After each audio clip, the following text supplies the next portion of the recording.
It started on a quiet Tuesday morning. I saw the tow truck pulling up to my neighbor Mike's driveway, slow, deliberate, like a predator eyeing prey. Mike's car, a faded blue Mustang, sat under a small cover. He was a retired veteran, quiet, polite, always waving to everyone. That car was his pride, the one he drove home from the service years ago. But the HOA claimed it was an unregistered eyesore.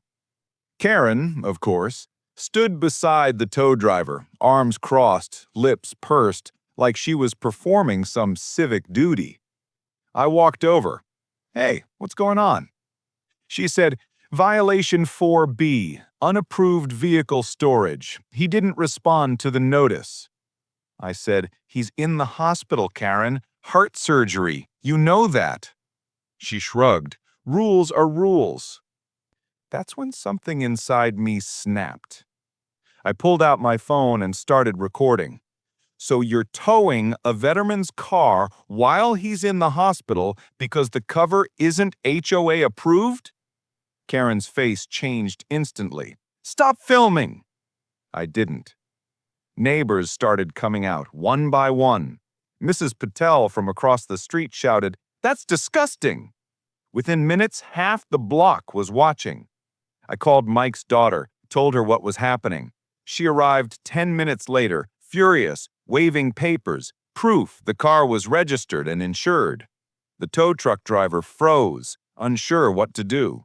I zoomed in on Karen's face, saying, "So you're still going to take it?" Karen hissed, "Fine, but this isn't over." The video hit Facebook local groups that night, over 40,000 views in 2 hours. By morning, the HOA board had a public relations nightmare on their hands. Veterans, news outlets, everyone started commenting, calling it a disgrace.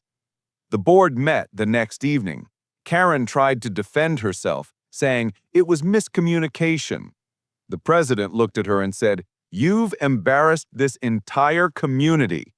She was removed on the spot. A week later, Mike came home. When he saw the crowd outside his house, flags waving, neighbors cheering, he teared up. He said softly, "I didn't think anyone would stand up for me." I said, "That's what neighbors are supposed to do." The HOA issued an apology. Mike's Mustang, it now sits in the community parade every year, polished, shining, and untouchable. Sometimes the rules need a reminder of what decent